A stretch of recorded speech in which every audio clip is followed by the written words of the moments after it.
Bonjour à tous. Alors, je vais commencer par me présenter. Donc, je suis Nicolas Tempestini.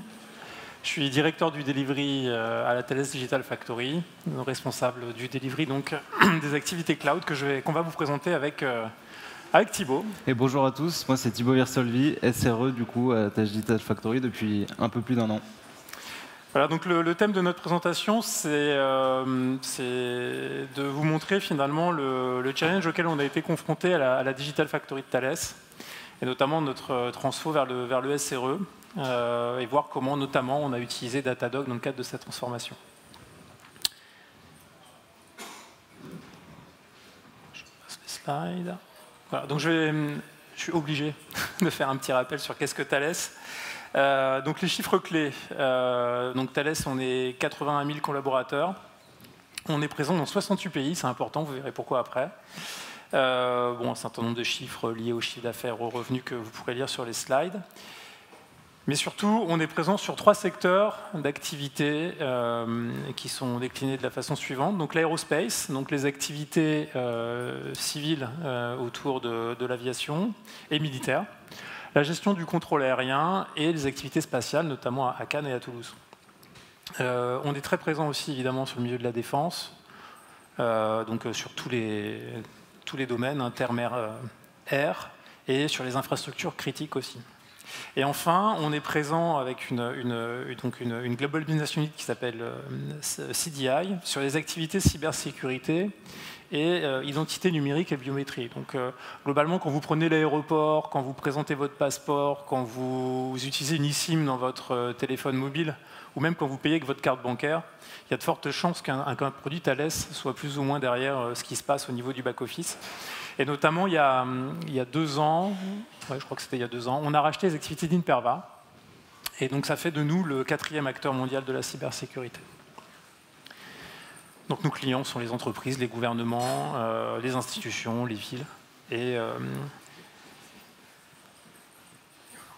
donc en 2017, il a été décidé au niveau du groupe Thales de créer une entité qu'on appelle la Thales Digital Factory. C'était assez tendance à l'époque d'ailleurs.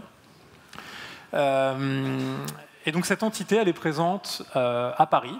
Elle a été créée à Paris. Elle a été étendue sur 2 continents, en zone APAC à Singapour et en zone NORAM à Montréal.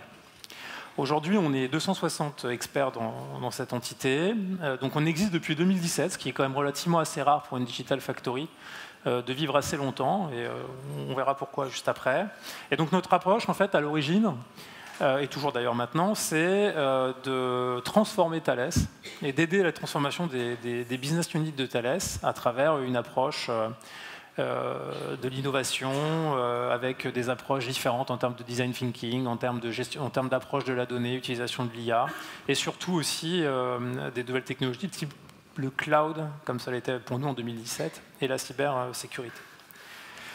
Donc je vais vous expliquer un peu le pourquoi on est là aujourd'hui, et notamment on va parler d'un produit chez nous qui est phare, qui s'appelle la TrustNest, qui s'appelle le TrustNest Cloud, en interne qu'on appelle la TrustNest Digital Platform, qui aujourd'hui sert plus de globalement un Thalésien sur 2, et qui a été créé dans cette petite entité qu'est la Digital Factory. À la Digital Factory, on incube aussi un certain nombre de startups. On a lancé il y a quelques années un programme qu'on appelait Cyber at Station F, qui était très focalisé sur les startups de la cyber. Et aujourd'hui, on a lancé un nouveau programme cette année qu'on appelle Trust My Tech. Et c'est aussi le mandat de la Thales Digital Factory d'insuffler à travers le groupe des opportunités de collaboration avec des startups. Donc on va rentrer un petit peu dans la création de tout ça, et ça va vous donner un peu le sens, encore une fois, de la transformation qu'on a pu vivre. Donc quand on a créé la Digital Factory en 2017, à vocation donc de disrupter la façon dont on faisait les produits dans le groupe Thales, et notamment de s'orienter vers plus de services, plus de produits as a service, avec des nouvelles façons de faire, une approche qu'on appelait MVP, des nouvelles technologies, et des équipes intégrées avec nos business lines traditionnelles pour essayer de sortir des nouveaux produits plus innovants. Alors ça a duré pendant les premières années. Donc pour soutenir cette transformation, il a fallu notamment créer des outils, des méthodologies, et notamment à l'époque, chez nous, c'était assez, on va dire, peu présent. on a été obligé de créer, sous forme d'un MVP, une plateforme digitale, de façon à héberger et fournir les services qui allaient bien aux développeurs et aux entités qui avaient besoin de créer ces fameux MVP. Et puis, à partir de 2-3 ans après, le nombre de MVP a largement grandi, beaucoup se sont arrêtés. Certains sont devenus des vrais produits, qui sont maintenant en phase de clients institutionnels de Thales, donc avec un ROI clairement positif. Mais on a vu aussi dans le groupe une population d'ingénieurs qui étaient vraiment attirés aussi par ces technologies, qui n'avaient pas forcément vocation, qui n'avaient pas forcément besoin de faire des MVP avec nous, mais qui avaient vraiment besoin de s'ouvrir vers le cloud et d'utiliser des technologies de cloud, parce qu'il y avait de plus en plus de projets collaboratifs à travers le monde, donc présents, je vous rappelle, dans 68 pays, et puis toujours les mêmes problématiques de travailler dans des environnements contraints qui limitent énormément la collaboration. Et donc, on a fait évoluer cette plateforme qui s'appelle TrustNest vers un engagement de plus en plus fort auprès des business lines. Et en fait, on a dû grandir extrêmement vite, puisqu'on a eu un appel d'air, ce qui nous a forcé en peu de temps à industrialiser cette plateforme qui elle-même était un MVP. Et donc, des années 2023 à 2025, on a eu une croissance assez forte, puisqu'on est passé de quelques centaines d'utilisateurs en 2020 à 40 000 utilisateurs en 2025. Et on a fait des croissances à peu près 40% par an sur ces périodes-là, que ce soit en termes d'usage, en termes de consommation, en termes de workload. Et ça continue encore aujourd'hui à grandir. Et donc en fait, aujourd'hui, cette plateforme, elle se retrouve au cœur des enjeux de Thales. Alors nous, on n'est pas une DSI, donc ce n'était pas forcément notre métier à la base d'opérer les infrastructures et de développer des services. Et pour autant, aujourd'hui, on est au cœur de ça, puisqu'on a donc un Thalesien sur 2 qui utilise des services critiques sur cette plateforme, et surtout, on a des clients de Thales qui utilisent des produits qui tournent sur cette plateforme. Donc, on a des services extrêmement importants, qui fait que si certains services tombent, j'ai 5, 6, 10 000 ingénieurs qui ne peuvent plus travailler dans le monde. Donc là, aujourd'hui, on pense qu'on a capté à peu près tout l'usage qu'on pouvait avoir chez Thales du cloud public tel que nous, on l'utilise. Tout simplement parce qu'il y a beaucoup de métiers de Thales, comme vous l'avez vu, qui sont dans des domaines très contraints et donc qui n'utilisent pas de cloud public. Et donc maintenant, on va rentrer dans une 4e saison, qui est la saison de la croissance, qui va nous permettre aussi d'ouvrir des services innovants sur cette plateforme à l'extérieur en direct. Oups, c'était pas le bon bouton. Voilà. Donc un petit rappel des chiffres que j'ai donnés. Globalement, aujourd'hui, on arrive à tenir des SLO à peu près à 99,9 et on a entre 450 et 500 clients sur la plateforme. Alors comme on est worldwide et qu'on adresse des services critiques, on n'a pas le choix que de servir en 24/7 avec tous les services qui vont bien. Donc qu'est-ce que c'est que cette plateforme? Donc TrustNest, en fait, c'est ni plus ni moins que la capacité pour un Thalesien d'accéder au cloud facilement. En fait, en 2017, l'accès au cloud de chez Thales était quasi impossible, extrêmement complexe, très contraint. Donc nous, notre mandat, ça a été de créer toute la couche de complexité qui faisait qu'un Thalesien puisse utiliser un service managé du cloud, puisse aller héberger une application sur le cloud, puisse aller déployer un environnement de test, de façon quasi immédiate, ou en tout cas en très peu de temps, sans se soucier de l'interconnexion, du réseau, des firewalls, de la supervision de cybersécurité, des contraintes de compliance, de est-ce que j'ai le droit ou pas d'utiliser cet outil, du prix des licences, etc. Et donc on a créé toute cette couche qui apporte finalement tout ce qu'il faut pour qu'un Thalesien puisse aller consommer le cloud facilement. Et ensuite on a permis, et ça aussi c'est quelque chose qui est assez innovant chez nous, on est rentré dans un modèle de responsabilité partagée entre nous qui opérons les services cœurs de la plateforme et les équipes projets à qui on fournit la plateforme, qui elles ont une zone de jeu avec un niveau de délégation suffisant pour qu'elles puissent elles-mêmes innover. N'oubliez pas que la plateforme a été créée pour faire des MVP. Et donc, ce côté de je mets à disposition un environnement dans lequel mes utilisateurs peuvent innover est très important pour nous. Et donc, nous, on s'assure que malgré ce partage de responsabilité, on assure quand même la partie opérationnelle et sécurité. Et ça, c'est vraiment ça qui a fait décoller la plateforme, contrairement aux environnements plus contraints que nos ingénieurs avaient à disposition à l'époque.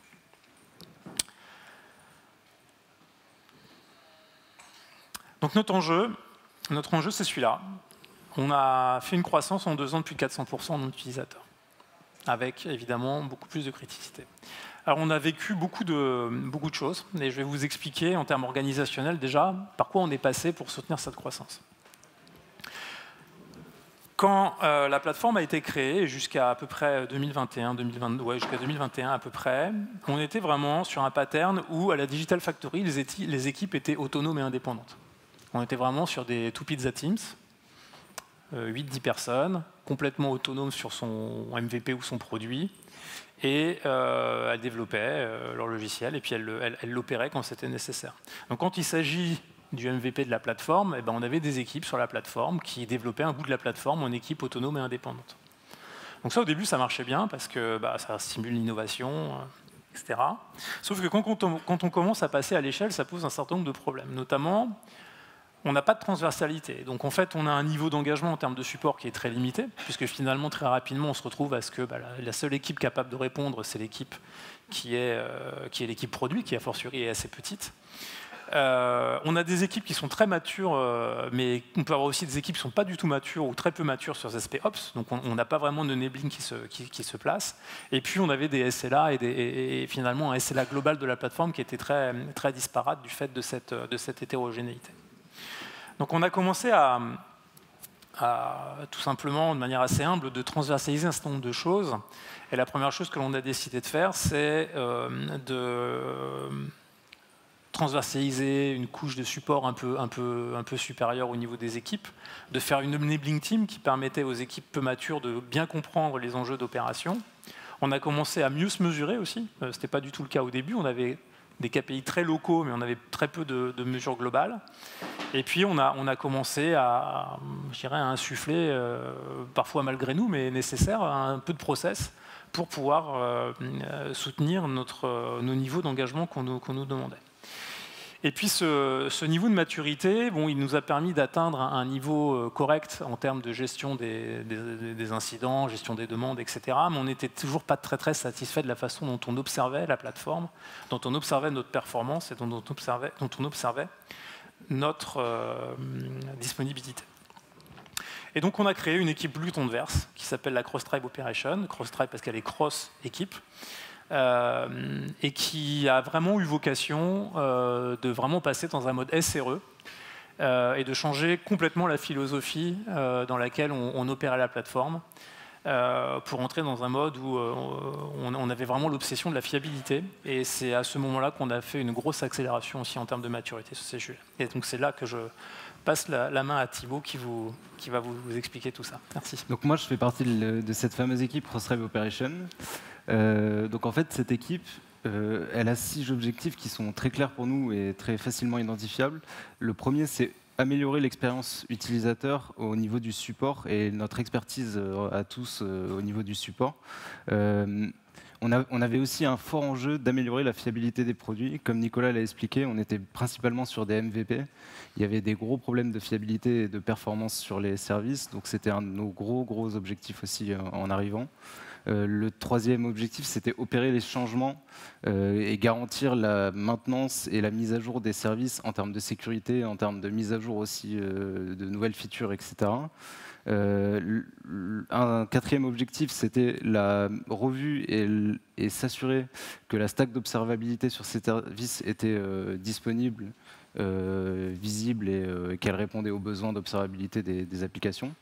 Un autre objectif, c'était l'amélioration de la gestion des incidents et des processus de gestion des incidents.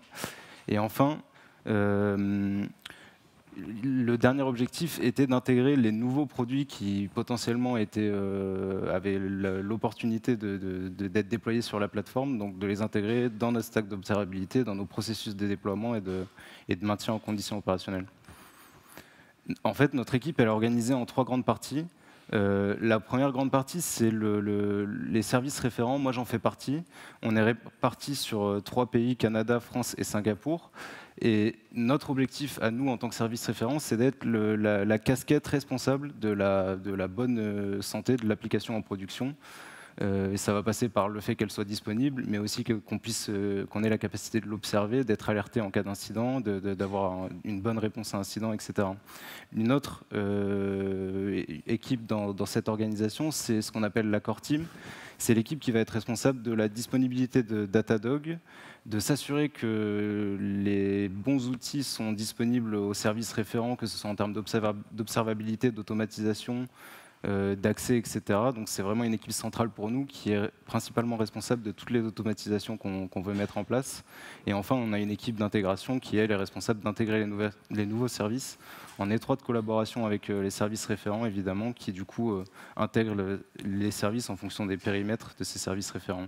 Et du coup, quand on parle de services, on parle des services qu'on voit ici. Donc ça va de services Azure qui sont packagés pour les ingénieurs du groupe, à des services comme GitLab Artifactory, SonarCube, et aussi des services d'IA qui ont été développés en interne au sein de Thales, d'extensions sur Visual Studio ou des chats, des assistants IA. Et donc tout ça, cette organisation-là pour soutenir une utilisation à peu près 40 000 utilisateurs aujourd'hui. Et en fait, du coup, on est arrivé à un moment où on avait du coup différentes problématiques qu'on a voulu imager ici sous forme de verbatim. Je ne vais pas toutes les lire, mais les principales, c'était finalement les performances. Donc GitLab met 10 secondes à afficher ma page. J'ai des erreurs 500 sur Artifactory qui font que en fait, toute ma chaîne de CI/CD est mise en danger et j'ai du mal à construire mon projet efficacement. Et la phrase que l'on redoute le plus en tant que SRE qui est je vais monter mon propre GitLab parce que le vote n'est pas assez performant. Ça, c'est hors de question. Et donc, du coup, finalement, après avoir vu ces problématiques, au bout d'un an d'existence de l'équipe, quels sont nos résultats ? Le premier résultat et le premier vrai impact qu'a eu l'arrivée de cette équipe et cette transformation d'organisation, ça a été qu'on a réellement construit des SLO et qu'au-delà de les construire, on les a surtout partagés à l'ensemble des utilisateurs qui utilisent la plateforme. Donc aujourd'hui, on est fiers de montrer, bon, même si là il y a un peu de rouge, mais en tout cas, on est fiers de montrer le niveau de disponibilité de nos services et évidemment, quand il y a un gain, de pouvoir afficher ce gain, et ce sur l'ensemble des services qu'on déploie. Et du coup, l'avantage qu'on a d'afficher ces SLO de cette manière-là, c'est qu'on est basé sur le taux d'erreur. Donc en direct, on a, comme on voit sur la slide, le taux d'erreur sur un service qui du coup va trigger une rupture du SLO au-delà d'un certain seuil. C'était très important pour nous de construire des SLO basés sur ce taux d'erreur puisque ça permet d'être au réel par rapport à ce que les utilisateurs rencontrent comme erreur. On a aussi des SLO qui sont basés et centrés sur les différentes dépendances. On prend l'exemple de GitLab ici. GitLab, c'est un service déployé sur un cluster cube qui contient un réseau qui lui est dédié avec du coup un lien vers sa base de données, etc. Et donc là, on a l'ensemble de ces dépendances. Donc on a vraiment la certitude que GitLab est disponible puisque l'ensemble de ces dépendances sont disponibles. Et enfin, c'est aussi l'occasion pour nous de créer et de construire une vision de nos SLO sur différents niveaux de confidentialité. On déploie des environnements sous différents niveaux de confidentialité au niveau de la donnée. Et on peut aussi, du coup, ces SLO les moduler en fonction d'un certain niveau de maturité qu'on décide nous en interne. Et enfin, le niveau de visibilité qui était pour nous essentiel, pouvoir partager ces SLO à l'ensemble des utilisateurs de la plateforme. Un autre gros résultat de l'équipe, ça a été, moi je fais principalement un focus sur GitLab puisque je suis service référent de GitLab en partie. En fait, on a pu travailler sur les performances de GitLab sous différents axes. Et le gros avantage qu'on a eu avec l'utilisation de Datadog, c'est vraiment qu'on a pu observer ces améliorations et ces gains. Donc on a fait des différentes optimisations au niveau du réseau. On a optimisé aussi l'autoscaling de l'application en essayant de comprendre même en interne sur GitLab comment ils étaient construits, techniquement quels services étaient utilisés, comment on pouvait les scaler. On a aussi amélioré le système de caching en travaillant autour de Redis. Et enfin, une optimisation sur les bases de données. Et en fait, tous ces résultats pour obtenir à terme une courbe de latence qui a bien baissé. Et c'est suite à beaucoup d'efforts des équipes. Mais du coup, le vrai avantage, c'est qu'on observe, c'est ce que disait le Bon Coin tout à l'heure, on est capable d'observer cette amélioration, donc on sait qu'on améliore la situation. Un un des autres gros objectifs qu'on avait, c'était améliorer la réponse aux incidents. Avant, en fait, très souvent, les incidents étaient déclarés sur notre plateforme ServiceNow et on n'était nous-mêmes pas au courant qu'il y avait un incident avant que les utilisateurs les déclarent, ce qui n'est pas tellement idéal. Et donc, en fait, on a mis en place... Donc, on voit là l'ensemble de nos outils, on va dire, dans le processus de gestion d'un incident.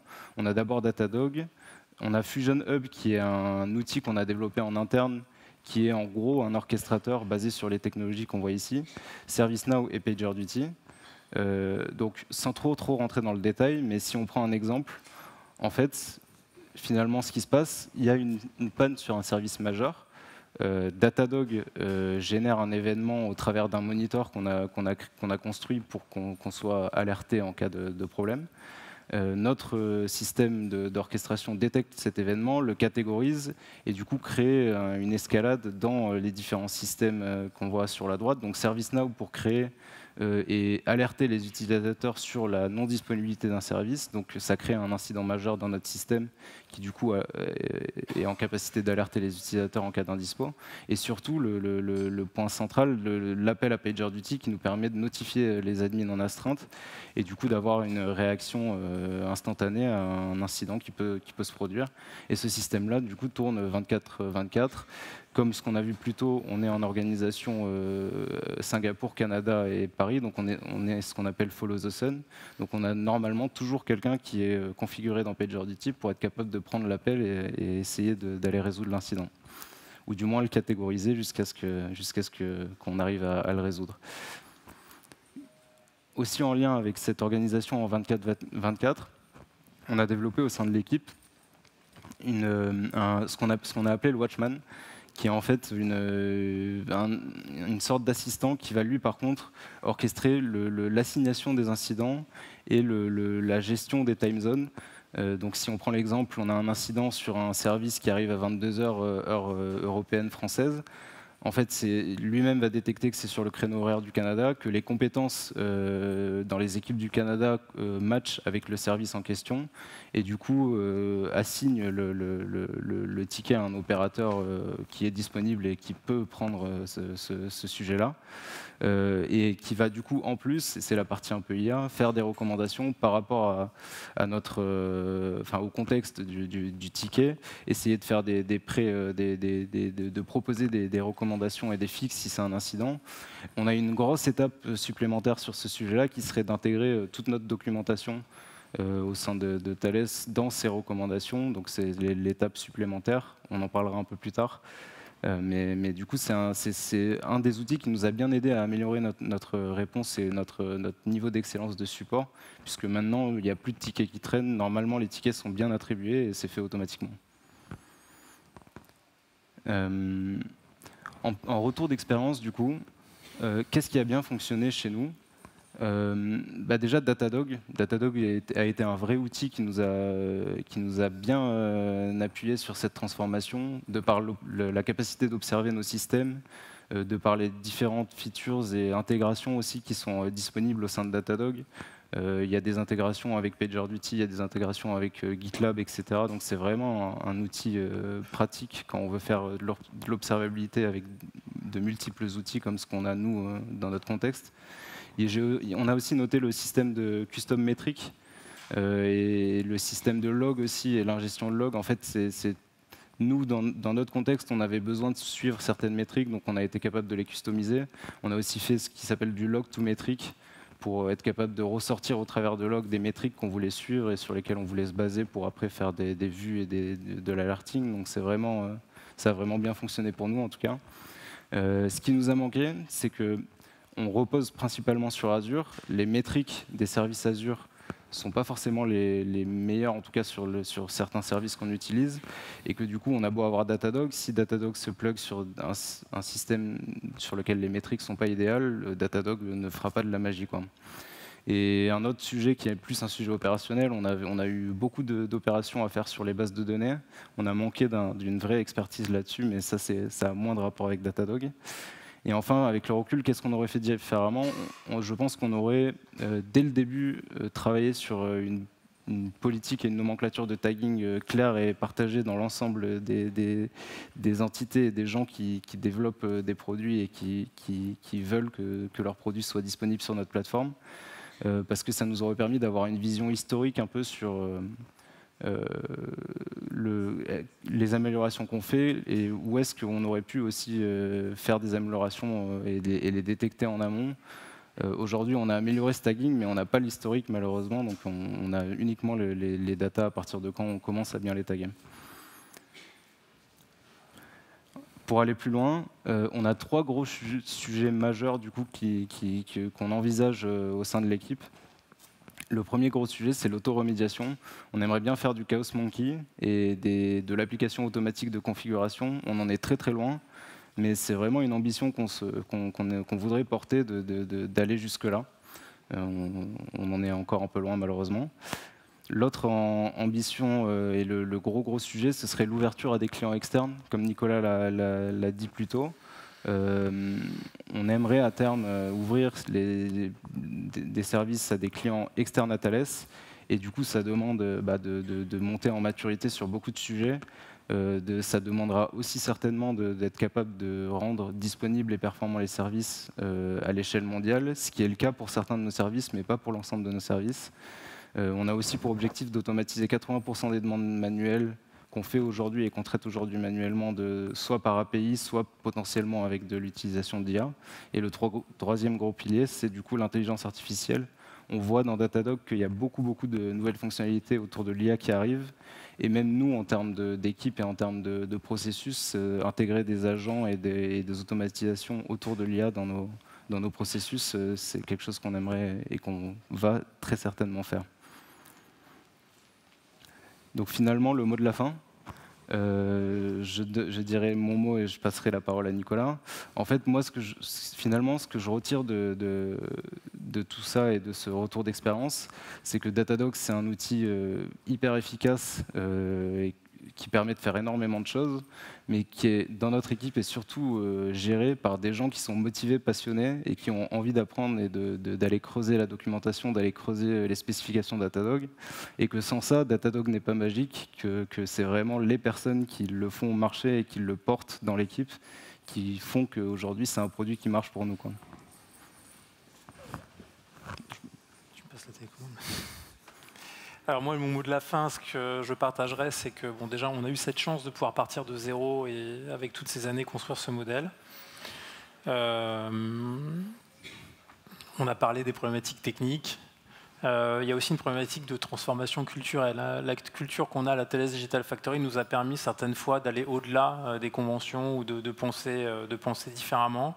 Je pense que la transformation SRE, c'est avant tout une philosophie. Qui n'est pas forcément simple à appréhender, qui est quand même assez difficile à mettre en œuvre et notamment qui est très difficile à mettre en œuvre dans un environnement existant. Et donc c'est clair qu'avec des outils comme Datadog, aujourd'hui c'est vraiment un réel enabler qui permet de faciliter cette transition, sous réserve qu'on ait bien compris la culture à diffuser dans les équipes. Voilà. Merci. Merci beaucoup.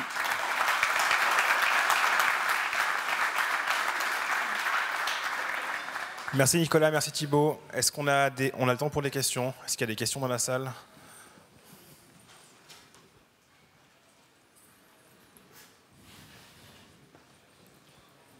Je vais de l'autre côté.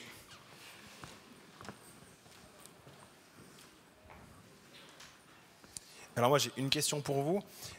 Pour les gens qui seraient dans la salle et qui sont dans une entreprise assez traditionnelle, qui n'utilisent pas le cloud, mais qui n'ont pas forcément les moyens pour implémenter une Digital Factory, qu'est-ce que vous recommanderiez comme modèle pour commencer une adoption de technologies plus émergentes comme le cloud ou l'intelligence artificielle? Alors, pour le cloud, en tout cas, pour l'avoir vécu chez Thales, je pense qu'il faut démystifier les paradigmes. On entend beaucoup de choses sur le cloud. Côté Thales, on est bien positionné pour savoir ce qu'on peut faire et ce qu'on ne peut pas faire. On voit aussi qu'il y a beaucoup de fausses idées sur le cloud. Donc je pense qu'il faut s'entourer pour démystifier tous les paradigmes. Je pense que c'est le premier enabler, c'est d'avoir tac, basculer là-dedans. Après, évidemment, il y a toute une grosse partie technique, mais déjà, je pense qu'il faut comprendre ce qu'on peut faire et ce qu'on ne peut pas faire pour le cloud, et surtout pourquoi et à quel risque on s'expose. Et sur l'IA, je me réserverais bien d'avoir un conseil, puisque je pense qu'on est loin d'être les plus avancés sur le sujet. Nous-mêmes, on fait face, encore une fois, et je pense que ça a été très bien évoqué lors de l'échange avec Mistral, c'est que nous, on est toujours face à quelles données on expose dans les modèles. Donc, à moins d'avoir les capacités d'héberger facilement chez soi des modèles qui tournent et qui sont performants, ce qui est quand même assez rare, la question de fond sur l'utilisation de l'IA, pour nous en tout cas Thales, ça a toujours été de dire où je publie mes données, comment sont traitées mes données, et est-ce que j'y vais, et est-ce que j'y vais pas, et si j'y vais, quel garde-fou je mets pour me prévenir de tous ces risques. Et ça, globalement, c'est un sujet qui en soi est déjà complexe. Donc, on a le temps pour une dernière question, si quelqu'un a eu de l'inspiration en attendant.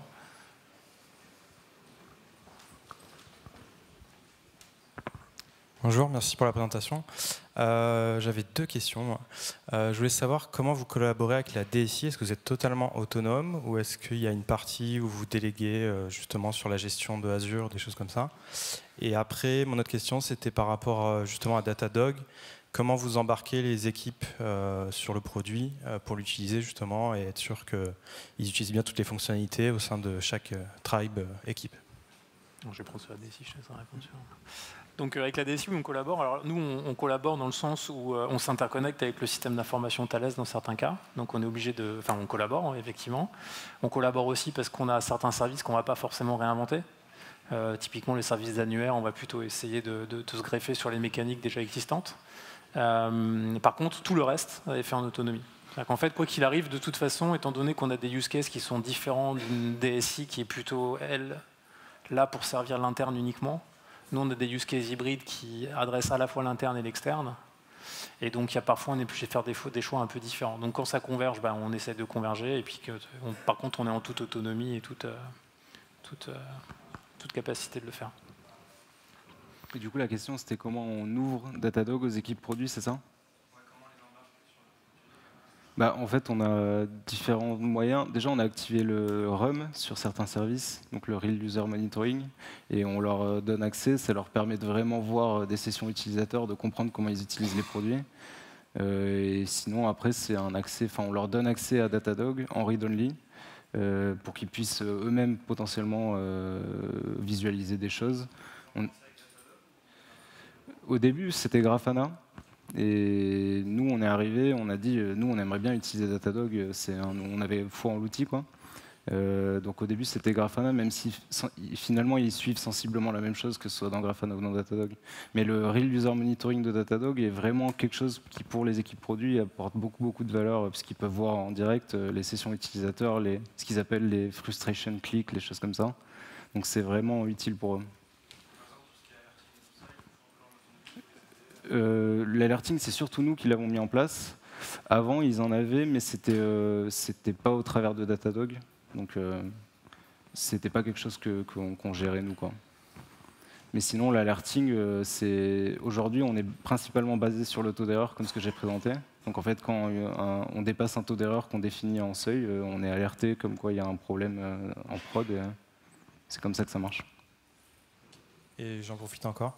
Par rapport à tous les services qu'on a vus pour l'alerting justement et en fonction de la criticité de l'incident, est-ce que vous avez dans la réflexion aussi peut-être de rationaliser tout ça, peut-être avec les fonctionnalités on-call de Datadog ou des choses comme ça? Aujourd'hui, tout le système de... Je ne sais pas si c'est ça la question, mais en tout cas, tout le système d'astreinte est géré dans PagerDuty. On a vraiment un PagerDuty dédié à ça, avec nos emplois du temps, nos scheduling, etc. Aujourd'hui, Datadog, on l'utilise vraiment comme déclencheur d'alerte, qui nous permet du coup, en fonction du tagging qu'on met en place, etc., de déclencher l'alerte qu'on veut et de la processer ensuite, soit au travers de PagerDuty ou ServiceNow, qui est l'outil qu'on utilise pour le ticketing avec les utilisateurs. Merci Thibaut, merci Nicolas. Merci.